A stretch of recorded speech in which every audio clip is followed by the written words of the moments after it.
কয়েকদিন ধরেই দাপট দেখিয়ে যাচ্ছে বৈশাখের খররোদ। দেশে বইছে মাঝারি আকারের তাপপ্রবাহ। আর এই তীব্র গরম কেবল অস্বস্তি নয়, বয়ে আনছে মারাত্মক সব স্বাস্থ্য ঝুঁকি। বিশেষ করে হিটস্ট্রোক, ডিহাইড্রেশন এবং পানিবাহিত রোগের প্রাদুর্ভাব বাড়ছে আশঙ্কাজনক হারে। সেই সঙ্গে সবচেয়ে বেশি কষ্ট হচ্ছে অসুস্থ হয়ে হাসপাতালে ভর্তি শিশুদের। একে তো শয্যা সংকট, পাশাপাশি তীব্র গরমে হাঁসফাঁস অবস্থা রোগীদের। চিকিৎসকদের মতে শরীরের স্বাভাবিক তাপমাত্রা নিয়ন্ত্রণের ক্ষমতা হারিয়ে গেলেই দেখা দেয় হিটস্ট্রোক। প্রাথমিক লক্ষণে প্রচণ্ড মাথা ব্যথা, বমিভাব এবং অতিরিক্ত ঘাম।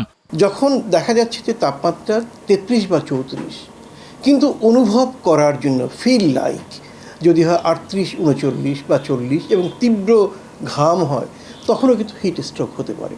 মূলত তাপমাত্রা মানুষের জন্য সেটাই গুরুত্বপূর্ণ যেটা সে অনুভব করে বা ফিল করে। সেটা দেখা গিয়েছে বাইরে যন্ত্রে তাপমাত্রা 36, কিন্তু ফিল করছে বা অনুভব করছে 40 বা 41, তখন তো অবশ্যই তার হিট স্ট্রোক হতে পারে।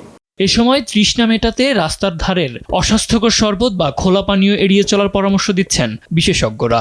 তীব্র গরমে অতিষ্ঠ হয়ে মানুষ রাস্তার পাশে বিক্রি করা পানি, শরবত, পানীয় ইত্যাদি পান করে। এর অধিকাংশই কিন্তু সুপেয় বা নিরাপদ পানি দ্বারা তৈরি না। ফলে এগুলো খাওয়ার কারণে পানিবাহিত যে রোগ, যেমন diarrhoea, dysentery, jaundice, typhoid, food poisoning ইত্যাদি বেড়ে যাচ্ছে। জনস্বাস্থ্য বিশেষজ্ঞদের মতে গরম থেকে বাঁচতে সচেতনতার কোনো বিকল্প নেই। সেই সঙ্গে পর্যাপ্ত সুপেয় পানি পান করা, সহজপাচ্য খাবার গ্রহণ এবং নিয়মিত বিশ্রামই হতে পারে সুস্থ থাকার মূল মন্ত্র।